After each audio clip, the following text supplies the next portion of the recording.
nothing going to And stop we're going to us. start it off with Earl, who we missed last night on our Wide Open Wednesday show. So, Hey, good morning, gentlemen. Hi, how you doing, Earl? Good to have you back. Yeah, Good to be back. Yeah, hey, Mark Gable's in the studio today. yeah, got a special guest. Yeah, good morning, Earl. Good morning, Mark. Yeah, Mark just sent me a picture of the studio. Yeah. And Central.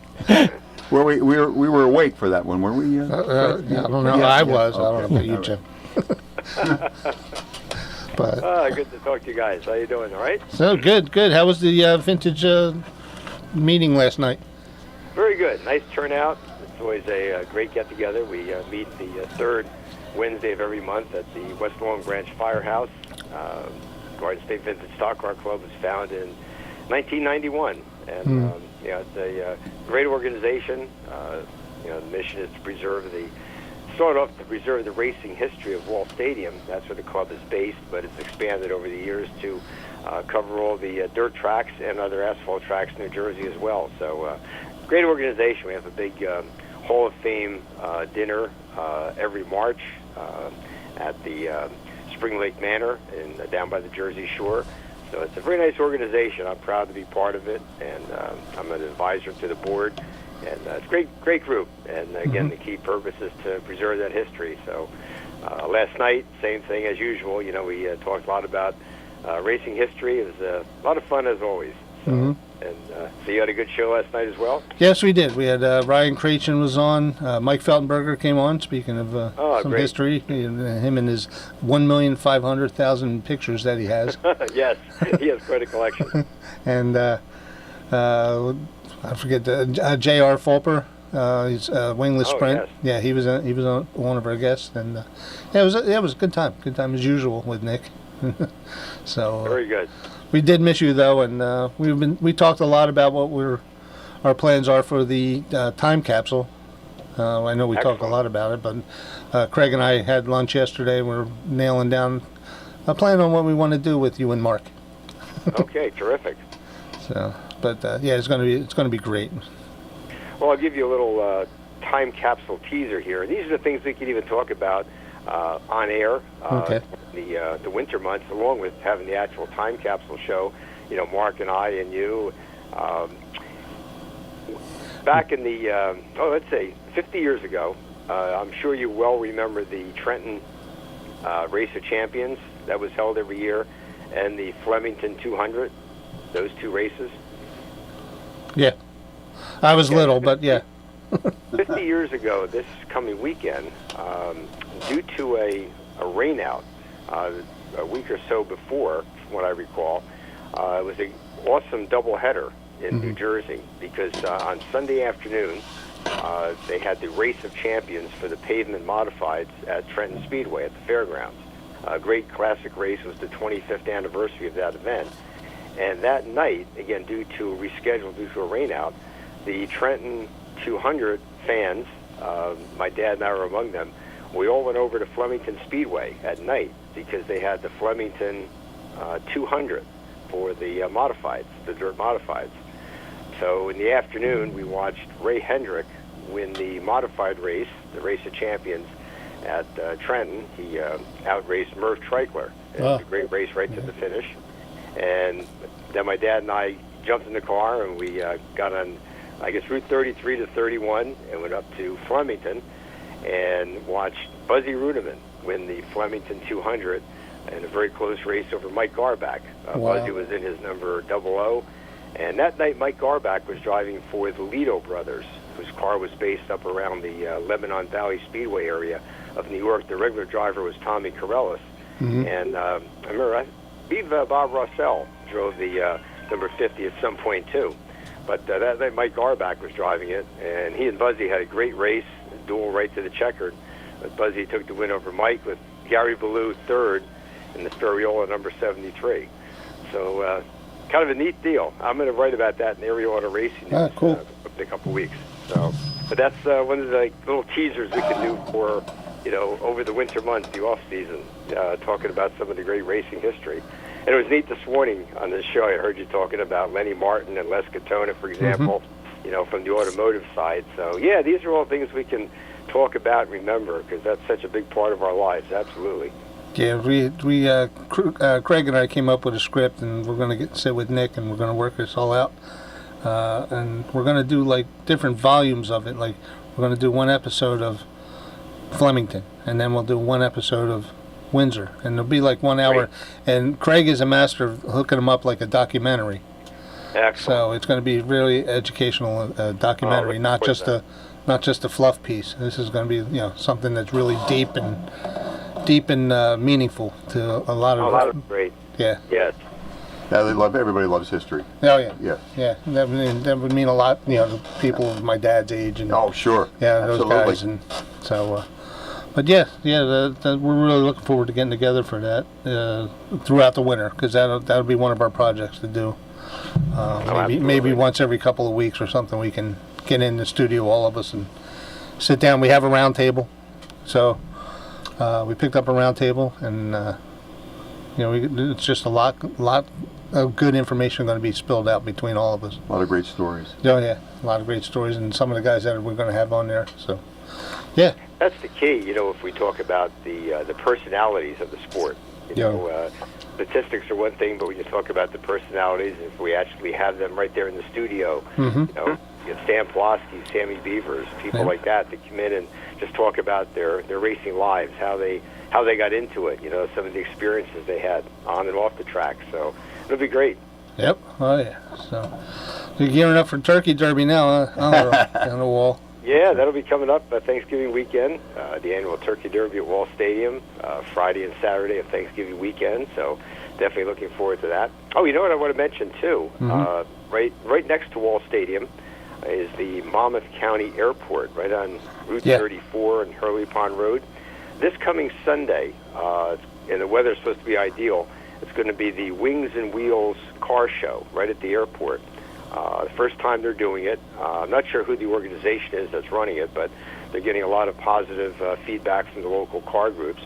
And it's a event, donations, cheerfully accepted, going to childhood cancer research. So it's going to be, of course, open to the public, starts around 9 o'clock, 10 o'clock in the morning, runs till about 3. But it's a Sunday afternoon event, again, right there at the airport, right next to Wall Stadium. Yep. So I watch the airplanes when I'm in the parking lot. Exactly. Yep. So if anybody's around there on Sunday, hey, stop over to the airport and see some great cars for a great cause. Yep. Just as easy to get to as Wall Stadium. Right. Yes, it is. Yes, absolutely. 195 East, get off at Route 34, and then you get off the jug handle. Because don't forget, you're in Jersey. Take the next jug handle, and then you'll go right into it. That's perfect. Yes, indeed. All right, Earl, we got our Nick lineup coming up. And Okay, we'll be Nick chatting. and Nitro Nick. So, Yep. Hey, Mark, we'll get together for lunch here soon, right? Okay, I look forward to that, Earl. Take care. Okay, gentlemen, take care. Talk to you soon. All right. We're moving on with Nick Marco, I believe, is here with us. Nitro Nick. Don't hold on a second, don't you dare call me Nick Marco. Mark's got a split, so if you're going to bust his chops, give it to him now. Who's that? Well, Nick Leach. Mark, Yes, sir. good to have you in the studio, Mark. It's great to be here, Nick. This is I'm really glad to be here. It's pretty neat in there. I miss going there and doing our show from there, but it's also great to have Mr. Foxwell back in the studio. Good to have you back, Thank James. you. Thank you. Thank Yes. you much. Yes, sir. I've been hearing Jim for years, and now I can put a face with the voice. That's right. Tom look like Berenger one of the- would be playing me in the movie. He's an old retired Beach Boy, Mark. He looks like one of the Beach Boys. There you go, Nick. Well, nice hearing from you, and take care. We'll talk soon. Take Yeah, care. he's- Give John a call as soon as you can, Mark. That's all I'm going to tell you. Okay, I will, Nick. I'll do it this afternoon. All right, Mark. Make sure you do that. Okay, thank you. As long as he answers. All right, buddy. Yeah, exactly. Yeah, we had a great show last night. We had Ryan Krejci, Mike Feltenberger, and J.R. Fulfer. The show just keeps getting better and better. People are calling me wanting to be on it now, and it's really taken off, and it's really, really cool now that we can just go in there, plug and play.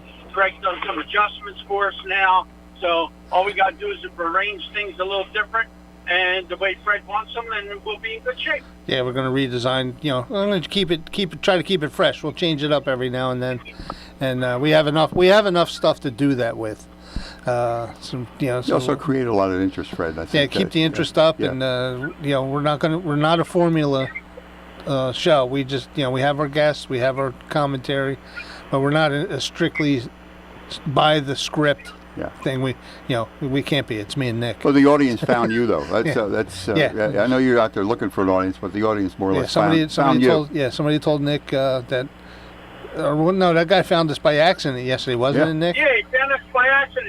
He stumbled across us. He said, "Wow, I can't believe I haven't listened to this before." He goes, "But I'm going to listen more often now." So, and that's kind of what we want. We want people to stumble in there, and we talk about all different forms of racing. Of course, it's our local stuff, but we talk about the national stuff with Nick Marco and the stuff that he talked about. But.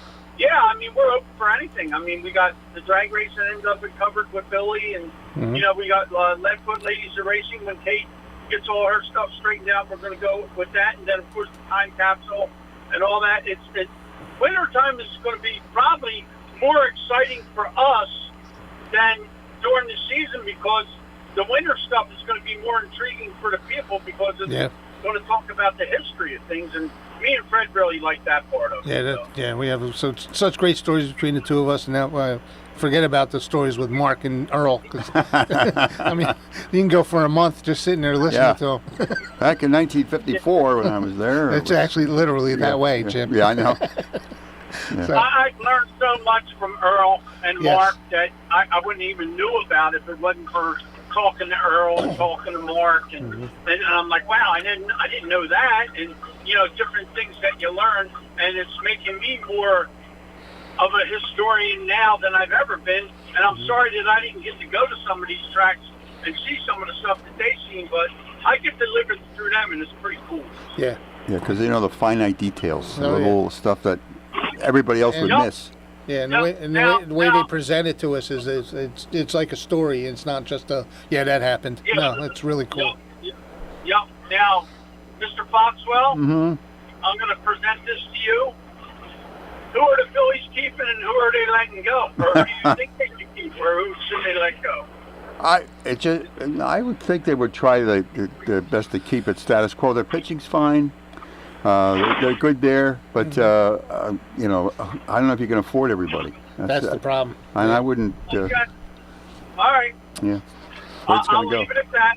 Yep. I have a few people that I want to keep. I'm going to send Fred a picture, and you tell me who I'm working with today. You'll be shocked of who I'm working with today, Fred. You'll be very shocked. All right, guys, be good. Thank you. Nick, probably mad at me because I beat him to the punch today, but it is what it is. He's still on hold, so he's okay. He's ready to roll. All right, love you guys. Be careful. Thank you. And have a great day. All right, see you. All right, we just have enough Nicks to go around, don't we? Yeah, so there we go. There we go. Nick, number 2. Nick 2 is up. All right. Hey, guys, how you doing? Hey. Nick, what's happening? Welcome back, Jim. Thank you very much. Good to be back in the rotation again. All right. We'll have to get you over here as a guest one of these times. Yeah, it's a different feel. Yeah. We get. I had Mark here. He just happened to be in getting an oil blast, change. didn't he? Yeah. Mark Yapel, who built a lot of race cars and had his own race teams for a bunch of years, and actually helped my dad out back in the day when he was with Kerry. Is that right? Yeah. They all worked. Like I said, they all worked together. Mark was actually working with Georgie Alt, and then who was from Levittown too, and they were all tight. They were all friends and helped each other out with stuff. That's cool. So that was great. Back then. Yes. And when I got my car, and I was sitting with Mark up in the stands in New Egypt, and I knew him from talking to him and all, but. He's like, I'll give you a hand with your car, setting it up. And I'm like, who better than set up a vintage car than Mark Yapel? Yeah. So, That's good. And we have good talks. He's very resourceful. Yeah, very resourceful. Comes over there with his measuring tape, his Taylor tape, and tells you exactly how to set it up. And the old Taylor tape fits right in your pocket. Yep. And it's great to have him in my corner, and he set me up, and so far so good. And thank goodness you have him. Yeah. And, then I got Nick Marco here. We're going to get in there. We're going to get my trans in. You're going to do it. And we're going to hook up for next year. So what's new and improved here? Who's this winning? summer? Yeah, who's winning? First, we'll talk about the local stuff. Well, put that in a nutshell here. So at New Orleans last Saturday, they had the World of Outlaws 410 sprint cars, and California's Carson Macedo won that over Logan Schuchart. David Gravel from Connecticut was third, followed by Mike Kofoid, he's from California, and Sheldon Hodenshield, he's from Ohio. I ran into Sheldon down in Virginia. I stopped at a McDonald's, and he was in there. Oh, really? I mean, I knew his dad better, Jack. But yeah. But okay, well, that's cool. Yeah, so when he ran World Outlaws in the sprint back then. So so he got a top five, and then on the USAC East Coast 360 sprint cars, Christian Bruno won that, and then the locals that we know the names, Mike D'Agostino, who was the track champ there in News at New Egypt, finished sixth. Mark Bittner was seventh. Bruce Buckwalter was eighth. Heidi Hayden from Doylestown finished 12th, and Mike Higginbottom. I've known Mike since the quarter midget days, and he's still going, and he finished 15th. Bridgeport, they were going to have the 602 Nationals, 100-lap race, $10,000 for third place, and they ran the qualifiers on Friday night along with the vintage cars too. So in the first qualifier, Ethan Bill won that over New Egypt crate champion Steve Davis. Luke Bunning got a fourth, Jesse Herthler fifth. Qualifier 2, Matt Ellery won that over James Hill. Third qualifier, Joe Toth over Travis Hill. In the mass sprint cars, Thomas Radevoy won that. So that was, the sprint cars were really tearing that track up. I mean, they were flying. So, and the vintage cars, there were only 3 cars there, 2 sheet metal cars and one coupe. So, anyhow, Oswego Silver Dirt Week. I know Nick touched on that last night. Right. The racing world right now is filled with Matts. And Matt with 1 T won the 358 on Friday. Matt Shepard with 2 T's was second place. Alex Payne, young gun Alex Payne was third. Ryan Godown was 9th. Jessica was 10th.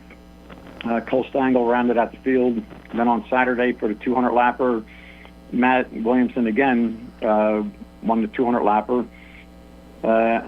Alex Jankowski driving the Stuart Friesen car with the number 84Y on it had a very respectful third place. Matt Shepard was 4th. Ryan Godown finished 16th. So in that race, the 200-lapper at Super Dirt Week, only 5 people have won this 4 times. Matt Williamson added his name to that. Stuart Friesen is in there. Gary Blue, you mentioned him last night. He won it 4 times. Brett Hearn and Billy Decker. So there's a good group there with the 5 people who won that event 4 times. So have you been to Oswego? No, I have not. No, neither have I. I was wondering because I always pictured it as something else, but sounds like a really nice track. It's kind of an oddball shape. I mean, it's an oval, but it's kind of odd coming out of turn 2. It's wider, and then it narrows down the straightaways, and it's usually asphalt, and then they dump, I don't know how many... That's what I thought. That's why I said I thought it was different, and I didn't want to sound too stupid. Yeah. And I was like, that's Dirt Week? I thought we thought Oswego was right. a super modified track, like the Islip. Oh, yeah. The old modifieds, the low-slung modifieds, yep. Then after New York, the short track Super Series, Cody Higbee and the family-owned 97 won that. Billy Pouch was second, good second for him. Danny Buck has in France, Scott Furrier. They're out there racing, and they got hooked up on lap 37, had a little misunderstanding, and both were black flagged and DQ'd. There you go. So Pouch and Danny Buck won 2 of the 4 heat races. And then with the Northeast winners, yes, again, you have Matt Williamson, 29 wins, at Matt Shepard with 24 wins. Stuart Friesen is still third, and he'll stay third for the rest of the season. In the asphalt modifieds, Matt Hirschman with 11 wins. So now on the NASCAR side of things, I try to keep this NASCAR in a nutshell, but there's so many storylines. So I try to keep it short and simple. Okay. Denny Hamlin won the race in Vegas over Kyle Larson, Christopher Bell, Chase Briscoe, and Tyler Reddick. So the Toyotas are coming alive. They had 4 in the top 5. With Denny Hamlin will be 45 November 18th, and that was his 60th Cup win. So he ties Kevin Harvick for 10th on the win list, which is headed by Richard Petty with 200. So nobody will get to 200. Never, ever. Yeah, so Hamlin is the only playoff driver with 2 playoff wins this season. He won St. Louis in round 1, and he won last weekend. He's only 3 away from tying Kyle Busch, and then at 9th, and then 16 away from Dale Sr. at 76. William Byron was involved in a nasty wreck. I'm not sure if you saw that. No. But what happened there, Ty Dillon was going to go in the pits. So coming out of turn 4, he's half a car width above the racing line, and he slowed down, sudden deceleration, and was going to go in the pits. In the meantime, William Byron, with a full head of steam, he's leading the race. He's down in the racing line, and the rate of closure was so great that he smashed into the back of Dillon, totaled both cars. Wow.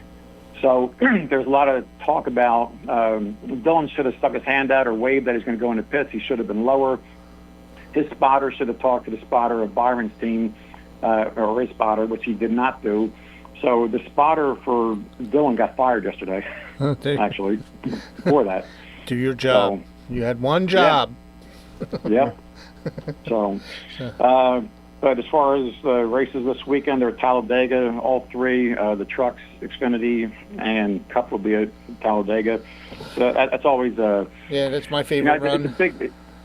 It's a big, tight pack for whatever the mileage is. It's 500 miles you have of tight pack competition, 2 wide, 3 wide, 4 wide strategies, people laying back, people going for the front. So it should be a pretty good weekend of racing. Getting back to Hamlin. Hamlin now leads the Cup drivers with 6 wins over SVG, who has 5. On the Xfinity side, Eric Almirola won that. He's driving for Joe Gibbs. So Joe Gibbs had a good weekend. His car won the Xfinity and the Cup race. So the Toyotas are coming on strong. Cool. Connor Zilic was 2nd. They are at Talladega this weekend. Trucks were off last weekend. Number 52 truck driven by Caden Honeycutt. He's in 8th out of 8 drivers, but he's minus 4 points, and the person who's in 2nd place is plus 2 points. So there's only a 6-point difference between 2nd and 8th. So Caden, I'm wishing him the best of luck, and I hope everything goes well and he gets some points. Corey Heim is locked into the Final 4. So with the playoff season, people locked into the championship. Hamlin's locked in for the Cup.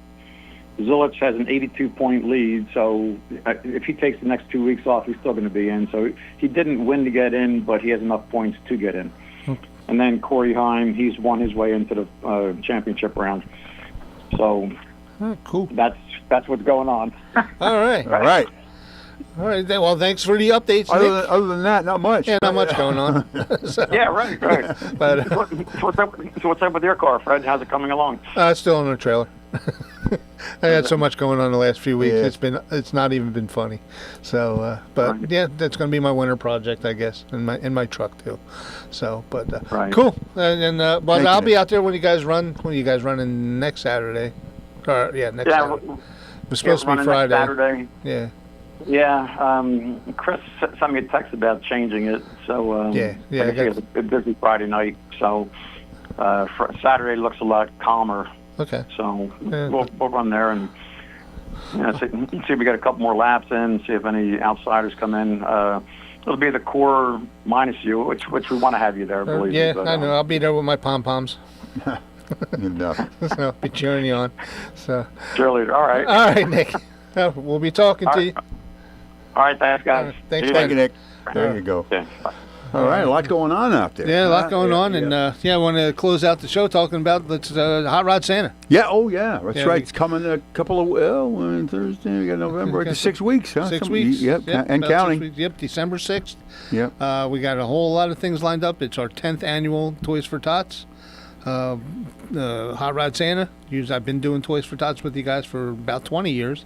Yeah. But the last 10 years, we've been doing it as a Hot Rod Santa with the car show. It's now up to 10? Yeah, this is our 10th.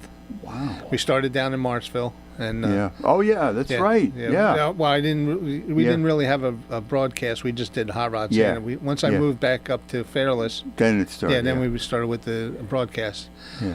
So I've been back 7 years now. So Luckily, the weather's always seemed to hold out Yeah. for that. Yeah. We had rain one time, but yeah, we had rain and misty one time, but Yeah. people still came out. It wasn't a whole lot of people, but they still came out. And last year was really good. We Yep. had race cars and good weather, and hopefully we have good weather again this year. We've got a whole lot of race cars planning to come out on top of our regular roster of cars, like the Bucks County Stangs are going to be there with their Mustangs and Fords. Iron Rebels usually make a showing. They'll come out of North Philly with a couple of their cars. My old club, a couple of guys, Deuces Wild, they'll be out there. My car will be out there. My T-Bucket. Disciples of Christ Motorcycles Ministries will be out there with hot dogs and gospel and prayers. If you want to do all that, it's a really good time. I think this year is going to be a little bit different for them because a lot more people are seeing and feeling it this year. Yeah. And it's really heartwarming. So I'm glad that the disciples are a part of that again. We have our food truck is going to be there. Is Puss in Boots Nice. Tavern. That's a good get right there. Yeah. So I had lunch over there yesterday. And Craig and I had lunch and Engaging in commerce there. That's nice. Sending things up with Derek over at Puss in Boots, and they're going to have hamburgers, chicken tenders, soup, all kinds of good stuff. The Disciples of Christ are going to have their hot dogs as usual. 4 free tires from ARW Tire, Allen Tire, and GT Radials. You can come bring a new unwrapped toy and get a ticket for a set of 4 tires, 4 free tires. That's right. From Allen Tire and GT Radial. Hopefully we'll be as wrapped as they were. Yeah. But, So we'll have Santa there, of course. Yeah. Mrs. Santa, Hanukkah Harry will be there. Harry, Hanukkah Harry will be there, spreading guilt. Yep. And sometimes the Grinch makes an appearance, and he gets beat up and leaves. Yeah. So, He's not welcome there. Nick Marco is going to bring his vintage car. We'll park ours together. Dom Antonelli will be there with his car. Glenn McIntyre will be there with his crate. We got a couple others. Nick's trying to get Kyle Koretsky to maybe bring one of his cars over. That would be great to have them involved. We have Vibrant Finish, who does a lot of our wheels and powder coating. He's signed on to help us out with this, so he'll be there. And he usually has a couple of cars. So it's just going to be a great, great time. It'll be from 10 to 3, December 6th at Fletcher's Garage. I'm telling you, it's going to an event that's going to it just keeps spreading going down the block. It's funny, if I don't do it, if I don't mention it by August, people start bugging me. Yeah, everyone will be a part of it, and you'll probably get the last minute stragglers. So, thinking about it, and then see how big it's going to be. Yeah, we always want to see. We always try to take it a step forward. Last year was 2,300 and four toys. Let's beat that. I'm not going to put it. Let's not just say 25. Let's get as many as we can. That's right. So happy to see everybody out there then. All right. All righty. Till next week. Till next week. I got to go back to work. Yeah.